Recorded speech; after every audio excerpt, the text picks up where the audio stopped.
Good morning বন্ধুরা। সকাল সকাল আমার রান্নার কাজ তোমরা তো জানো। তো সকালবেলা আমি আজকে নতুন পদ্ধতিতে একটা রান্না করব। আমার মনে হচ্ছে না অনেক বন্ধুরা এরকম রান্না করে হয়তো খেয়েছে। ফুলকপি আমার খুব প্রিয় একটা সবজি, আর আমাদের বাড়িতে সবাই ফুলকপি খুব খায়। তো চলো শর্টকাটে রান্না। যদি কোনো সময় তোমাদের দেরি হয়ে থাকে কোনো কাজে, তো প্রথমে ডিমটাকে ভেজে নিবে, নিয়ে 4 টুকরো করতে পারো, 1 টুকরো রাখতে পারো, 2 টুকরো করতে পারো। তো আমি দুটো ডিমকে ভেজে 2 টুকরো করে নিয়েছি, দেখো।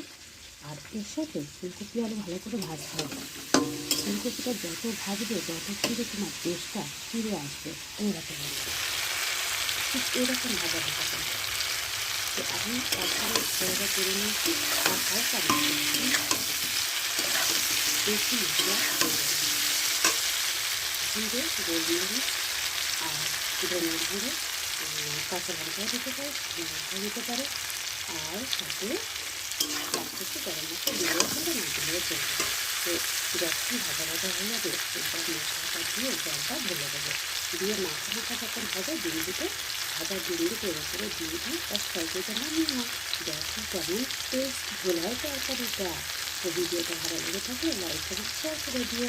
সবাই খুব ভালো থেকে দেখতে দেখতে সকাল সকাল তোমাদের জন্য একটা নতুন রেসিপি কেমন হয়েছে অবশ্যই করে জানিও। ধন্যবাদ সবাইকে। এই দেখো বন্ধুরা, ফুলকপি, আলু আর ডিম ভাজা দিয়ে তরকারি রেডি। শর্টকাটে তরকারি হয়ে গেল, আর কোনো সমস্যা নেই। তো আশা করি তোমাদের ভিডিওটা ভালো লেগে থাকবে। যদি ভালো লেগে থাকে লাইক কমেন্ট শেয়ার করে দিও।